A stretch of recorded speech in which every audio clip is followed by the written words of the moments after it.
Hoje, na série Os Campeões, é a vez de relembrarmos os 8 títulos brasileiros do Palmeiras, que ao lado do Santos é o maior vencedor da competição. Pois é, isso aí, Glenda. Sob o comando de Ademir da Guia, o Verdão inovou. O que era um time virou academia, o que dava aulas de futebol na época. Uma bela história para ser lembrada nesses tempos em que o Palmeiras luta bravamente para voltar à Série A do Campeonato Brasileiro.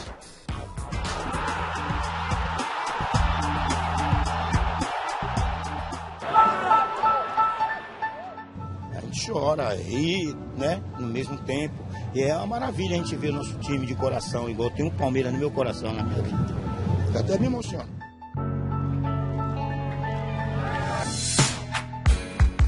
Ser palmeirense é uma coisa que já vem de dentro da gente. Parece que a gente já tem no sangue.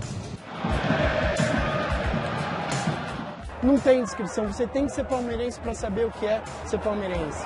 A quarta maior torcida do Brasil não abandona o Palmeiras, mesmo quando o momento é de reforma. Reformulação. O time está na Série B. O estádio em obras. Neste armazém provisório, alguns dos mais importantes troféus do Palmeiras refletem as melhores recordações, tanto dos torcedores como dos ídolos. Só do Campeonato Brasileiro são 8 taças de campeão, que fazem o Palmeiras, ao lado do Santos, o clube mais vitorioso do país. Seu João nasceu na década de 40. Lembrar da infância é lembrar do Palmeiras. Com 5 anos, meu papai já me levava para ver futebol. Seu João ainda era um adolescente em 1960, quando assistiu ao primeiro título nacional do Palmeiras. Era um entre os 40 mil torcedores eufóricos que lotaram o Pacaembu para a final da Taça Brasil contra o Fortaleza. Quando eu tinha 13 anos, eu fui ver esse jogo, até me assustei, que o Fortaleza saiu na frente com um gol de charuto. Mas o Palmeiras virou o jogo, ficou 8-2 para nós. Mas o melhor ainda nem tinha chegado. 2 anos depois da primeira conquista, o Palmeiras fez a maior aposta de sua história.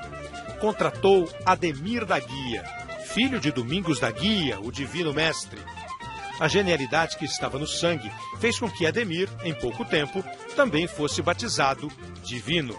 O Ademir da Guia mudou a forma de jogar do Palmeiras e, consequentemente, obrigou as outras equipes a se adaptarem como neutralizar a forma de jogar do Palmeiras. O único que fazia falta realmente pra gente, que a gente andava perdido, para até que o carro perdeu o freio, era o divino, Ademir da Guia, né? Quando Ademir da Guia não jogava, era duro. Ademir liderou a equipe nos 2 títulos nacionais conquistados em 67, a Taça Brasil e o Roberto Gomes Pedrosa. No Robertão, que aconteceu no primeiro semestre, o Palmeiras venceu o Grêmio por 2-1, com 2 gols de César, o César Maluco, que ainda se sagrou artilheiro do campeonato com 15 gols marcados. Quando eu pisava no gramado, eu falava pro pessoal, olha, vamos ganhar, hein? Se tiver engrossando, deixa comigo. Se complicar alguma coisa, deixa comigo. Quase 2 meses depois, veio a Taça Brasil. E aí, disputou a final contra o Náutico, numa melhor de 3 jogos. Nós tínhamos o primeiro jogo lá no Recife e nós conseguimos ganhar esse jogo lá. Então, na quarta-feira, o Náutico teria que vir aqui em São Paulo e nós acreditávamos que seria um jogo assim mais tranquilo. O imprevisto é que, bem nesta época, o divino estava de casamento marcado. Minha noiva, naquela época, era chilena. Então eu tive que viajar para o Chile para resolver lá, assinar um papel. Quando voltei, na segunda-feira, o técnico falou, Ademir, você não treinou, então vamos manter o pessoal que treinou. Então eu fiquei fora desse jogo. Mas aí o Náutico nos surpreendeu e ganhou aqui em São Paulo. No terceiro jogo contra o Náutico, o técnico Mário Travalini não cometeu o mesmo erro. Convocou Ademir para regime de concentração máxima. Ou quase máxima, porque o craque conseguiu se casar. Na partida de desempate, 2-0 e o tricampeonato. Então eu tive que casar, concentrar, jogar, fazer gol e depois ir para a lua de mel. Quando terminou o jogo, o time do Palmeiras se abraçou numa bandeira brasileira e uma bandeira paulista e atravessou o gramado inteiro com essa bandeira nas costas. Então é diferente o futebol por causa disso. Naquele tempo era romântico. O tom do romantismo vinha da poesia do jogo de um time em que todos contribuíam com o seu verso. Em campo, era um misto de elegância e eficiência, implacável eficiência. Quem viu o time jogar não se deslumbra com o Barcelona de agora. Muita posse de bola, muita orquestração de jogada, mas também com ataques e contra-ataques explosivos, letais. O público via, aplaudia, aprendia. O que era um time virou uma academia. O Jornal de São Paulo resolveu apelidar que aquilo não era um time de futebol, era uma academia que dava aulas de futebol. Em 1969, o Palmeiras venceu o último campeonato brasileiro da primeira era da academia. Um título marcante e muito sofrido, que só foi confirmado através das ondas do rádio. A última rodada, num domingo à tarde, Palmeiras e Botafogo no Morumbi, Cruzeiro e Corinthians no Mineirão. Aconteceu o seguinte, o jogo aqui, não sei porquê, o jogo aqui começava meia hora mais cedo. Logo, terminou meia hora mais cedo. 3-1 para o Palmeiras. Se o Cruzeiro ganhasse de 1 gol do Corinthians, o Palmeiras seria campeão. Se o Cruzeiro ganhasse de 2 gols do Corinthians, ele, Cruzeiro, seria campeão. E se empatasse, o campeão seria o Corinthians. O presidente, os diretores tinham, né, o rádio, a pilha. Naquela época usava mais a pilha. E eles ficavam esperando o término do jogo. Final de jogo. Cruzeiro 2, Corinthians 1. Título com um sabor totalmente diferente, porque o nosso arqui-inimigo tinha dado esse título de bandeja para a gente. Seu Edivaldo gosta especialmente de lembrar da década de 70. Como ele mesmo se define, era um meninão, na época em que o Palmeiras soube mudar para se manter no topo e rejuvenesceu a academia com uma outra academia. Leão, Eurico, Luiz Pereira, Alfredo e Zeca, Dudu e Ademir da Guia. Leivinha, Madruga, Ronaldo e Ney. E nós ganhamos tudo em 72. Aí não tinha mais como não reconhecer que era a segunda academia. Manteve, contudo, o mesmo fio condutor da primeira, a dupla Dudu e Ademir. Naquela oportunidade não era fácil você encontrar dois jogadores que tinham tanta similitude um com o outro e tinha uma simbiose muito grande um com o outro, como eu tinha com o Ademir.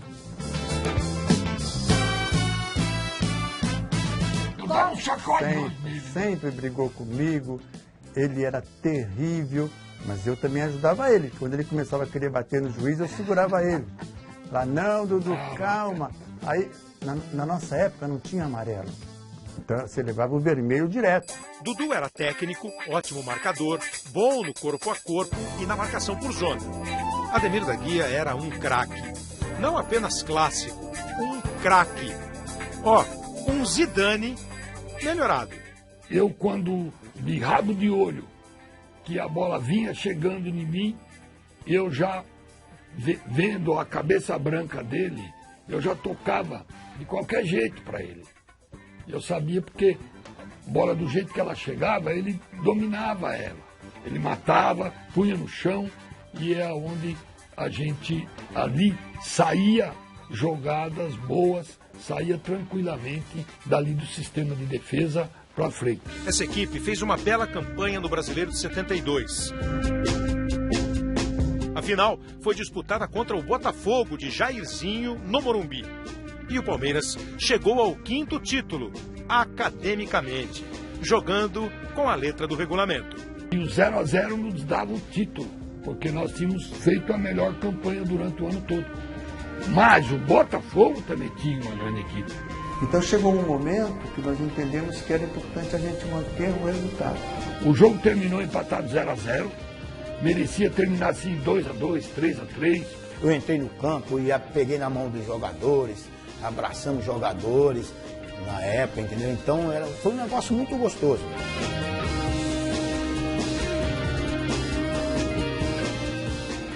A chamada segunda academia era entrosada, experiente e segura. No nosso dicionário não existe derrota. Em 1973, entrou no jogo determinada a conquistar mais um brasileiro. A competição era exaustiva. nada menos do que 40 times naquele ano. Mas o Palmeiras mostrou que tinha fôlego de longa duração. A defesa se destacava. Encarar Leão e os zagueiros do Palmeiras não era brincadeira, não. Depois de 6 meses de disputa, Palmeiras e São Paulo se encontraram no Morumbi na última partida do quadrangular final. E outra vez, a academia jogava com a vantagem do empate. 0-0. Aí já foi mais complicado ainda. Houve muita perca de gols, né? Tanto do São Paulo como do Palmeiras. Nós sabíamos que no São Paulo, no Morumbi, era muito forte. O São Paulo tinha uma equipe muito boa. O Brasil era novamente verde. E a segunda geração da academia também virou imortal.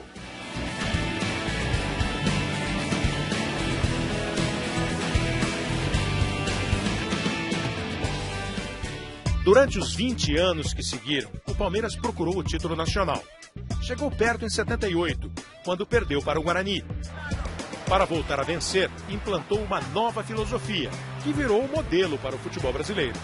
Carlos viu de perto o nascimento da era Palmeiras-Parmalat. Aquilo deu um sentimento para a gente de somos realmente grandes, estamos aqui, viemos para realmente brigar e ficar. Investimento pesado e um jovem treinador. Cheio de vontade e talento, Vanderlei Luxemburgo chegou da Ponte Preta para encarar uma realidade nova e desafiadora. Aí eu vi o time, perfil do time e falei, esse time aqui não tem como não ser campeão. O time reunia Edmundo, Roberto Carlos, César Sampaio, Mazinho, Edilson, Zinho, Evair. Por que não admitir que o futebol nacional se curvava para a terceira academia? Agora o maior rival era o São Paulo de Tele Santana. E os dois times se enfrentaram num tira-teima, na semifinal do Brasileiro de 1993. E eu me lembro que a primeira partida nós empatamos 1-1 e na segunda partida ganhamos de 2-0 no Morumbi. Eu estava lá com os meus primos, meu irmão. E o Palmeiras ganhou de 2-0, aquele golaço do César Sampaio. Bota na frente, insiste César Sampaio. Olha o Zete, olha o gol, olha que golaço! Gol!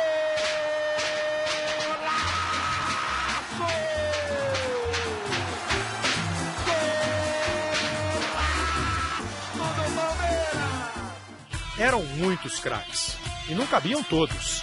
No banco, um jovem esperava por uma chance, sem saber que anos mais tarde ele se tornaria um grande ídolo e faria parte de uma das mais marcantes conquistas do clube. Eu acho que eu sou um torcedor como qualquer um outro torcedor do Palmeiras, né, que só quer ver o time ganhar. Não quer perder nunca. No Campeonato Brasileiro de 93, Marcos era o goleiro reserva. Tinha 20 anos.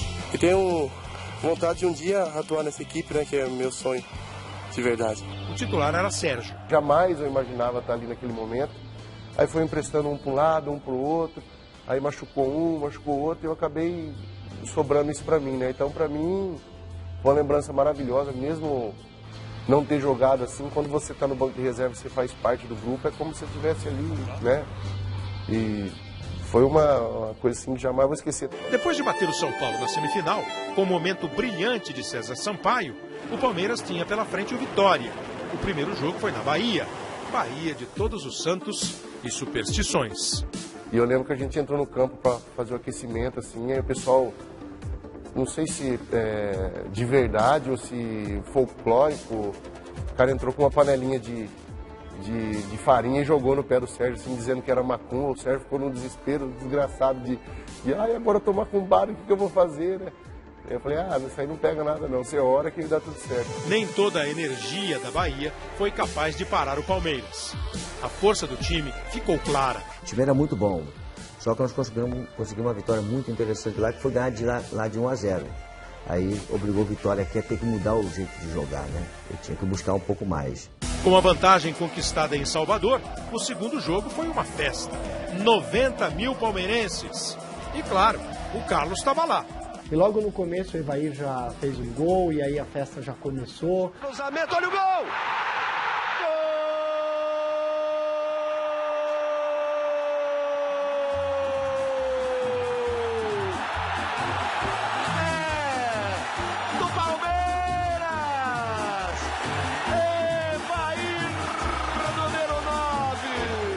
Uma mistura de alegria com alívio, porque eu já tinha errado 2 gols lá, né?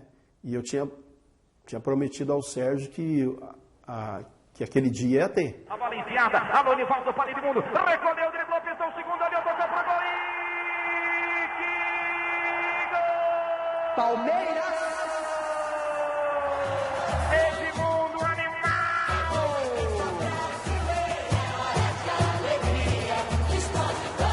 Dominou, driblou, carregou um pouquinho, tocou fácil pro gol!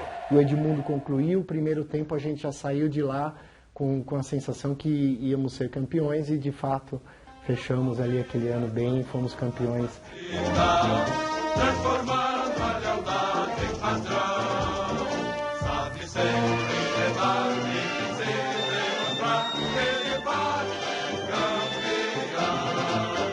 campeão. 94, teve. Em 1994, o Palmeiras foi devastador. Nosso time jogava mais solto, era mais tranquilo, já não tinha aquele 16 anos de peso nas costas sem título. A única coisa que poderia atrapalhar a boa fase do Palmeiras era a vaidade. Se dentro de campo havia sintonia, nos bastidores o clima era tenso, com um racha entre os jogadores.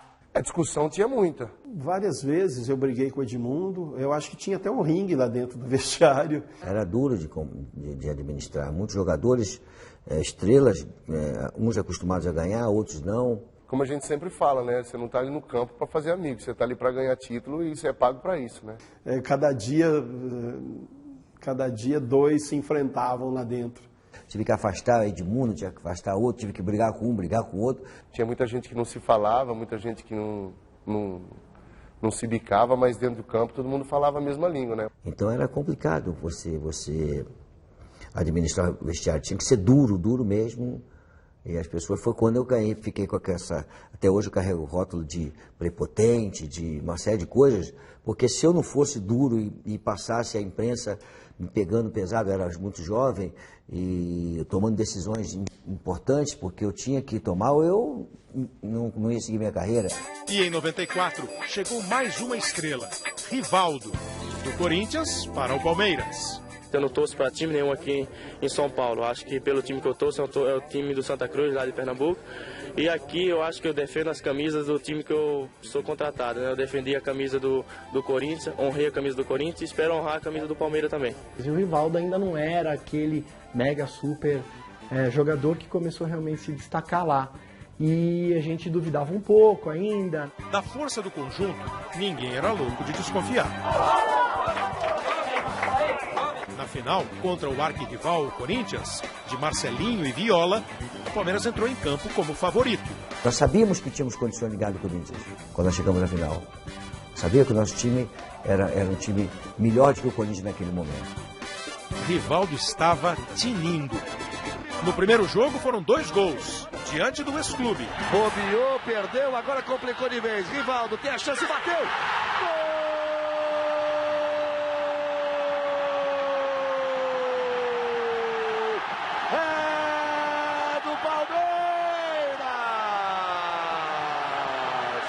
Edmundo ampliou. Aí, olha a chance, perna esquerda, chamou pra dentro, tocou para Edmundo, bateu, gol! Gol! Um golaço do Palmeiras! Marques descontou para o Corinthians. Fim de jogo, 3-1 Palmeiras. Ninguém espera abrir uma vantagem tão grande se tratando de um grande rival, né? Domingo, o Corinthians terá 2 missões numa única partida. Golear o Palmeiras por uma diferença de pelo menos 3 gols e vencer a lógica. O primeiro jogo decidiu. A diferença daquele jogo lá, com o time que a gente tinha, com a diferença de gols, era impossível a gente perder o campeonato. Com esse espírito confiante, o Palmeiras foi mais uma vez ao Pacaembu. A gente sabia que precisava respeitar o adversário, mas a confiança era total. Quem abriu o placar foi Marques, para o Corinthians. O Marcelinho bateu, colocado na trave, olha o gol! Gol!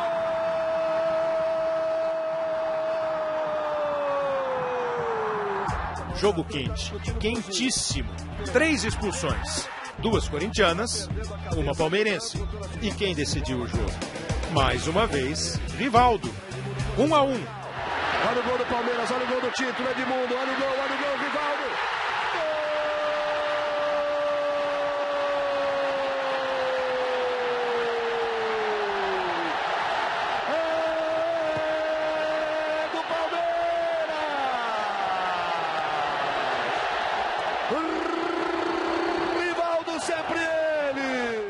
estrela de Rivaldo brilha novamente na hora da decisão. Título com direito a Edmundo incendiando a torcida. O Papai Noel para dar o título ao Corinthians, ele tem que saber quem ganha a vida com a boca é cantor. Quem ganha a vida jogando futebol, não pode falar, tem que fazer. O Corinthians é pra gente o time a ser batido, né? Então, toda vez que a gente chega numa final e é contra o Corinthians, realmente é outra sensação, é outra emoção, a vontade de vencer é assim, imensurável. O Palmeiras repetia o feito da academia da década de 70 e conquistava o bicampeonato brasileiro, 1993, 1994. Em 2014, ano do centenário, o Palmeiras completará 20 anos do último título brasileiro. A grande sala, que reúne 8 troféus de campeão brasileiro, quer ficar um pouco mais apertada, com a chegada do 9º. O Palmeiras tem duas situações muito importantes no ano que vem. Centenário e a inauguração do seu estádio. Então, esse ano a única coisa que o Palmeiras pode fazer bem feito é voltar à Série A. Então, eu acho que às vezes dar um passo para trás para poder aprender a nunca mais repetir os erros é importante. Agora tem que aprender. Eu realmente me dediquei a minha vida, a minha profissão, em benefício do Palmeiras. Eu nunca me preocupei muito com seleção brasileira. Contar a história do Palmeiras no Brasileirão é, portanto, contar vitórias. 1, 2, 3, 4, 5, 6, 7, 8 taças de campeão. Se a conta é grande, o clube é maior ainda. O que esperar da academia? Imortalidade.